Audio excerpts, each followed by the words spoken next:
One chilly autumn evening, Elena knocked on Marcus's door, her arms crossed tightly over her chest.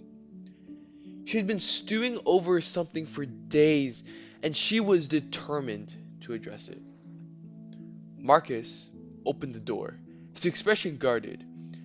He could tell from the look on her face that this wasn't going to be a pleasant conversation.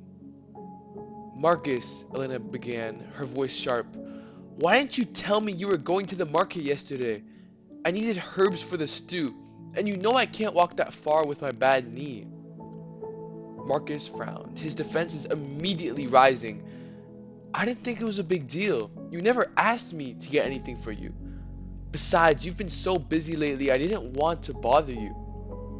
Bother me? Elena's voice rose.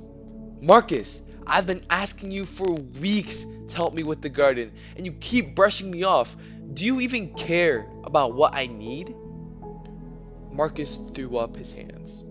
Of course I care, but you never say what you really mean. You say one thing, but I can tell you're super upset about something else. How am I supposed to know what you want if you don't tell me? Elena's eyes narrowed. I shouldn't have to spell everything out for you. If you really cared, you'd notice. The argument escalated, their voices growing louder, their words sharper.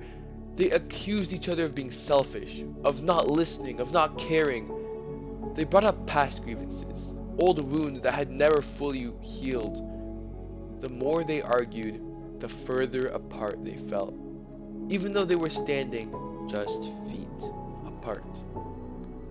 At one point, Marcus slammed his fist on the table. I'm tired of this, Elena. Every time we talk, it turns into a fight. I don't even know why we bother anymore. Elena's eyes filled with tears, but she refused to let them fall. Maybe we shouldn't bother. Maybe we're just too different to understand each other. They stood there in silence, the weight of their words hanging heavy in the air. Finally, Marcus turned away. I'm going for a walk, he muttered, grabbing his coat and storming out the door. Elena sank into a chair, her heart aching. She didn't want to fight Marcus. She loved him like a brother, but every conversation seemed to end in anger and frustration. She had tried to fix things on her own, cooking his favorite meals, offering to help with his chores, but nothing worked. The distance between them only grew. Marcus, too, felt the strain. He had tried to be patient, to give Elena space when she seemed upset, but it only made things worse. He didn't know how to bridge the gap between them, and it felt like no matter what he did, it was never enough. The cycle of arguments and misunderstandings continued for months. They tried to avoid each other, but in a small village, that was impossible. They tried to talk, but every conversation ended in hurt feelings and resentment. They even sought advice from other villagers, but nothing seemed to help.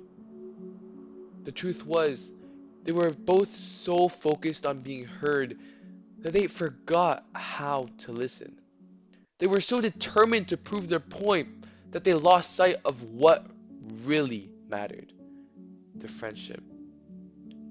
It wasn't until Amara, the wise traveler, arrived that they realized how much they had lost.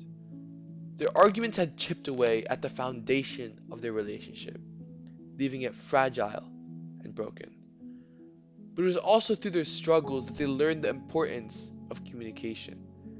Not just speaking, but truly listening. Not just hearing words, but understanding the feeling behind them. All of us have a part of Marcus and Elena in ourselves. When we care for someone deeply, and that someone is hurting you, we always hyper focus on quote unquote communicating.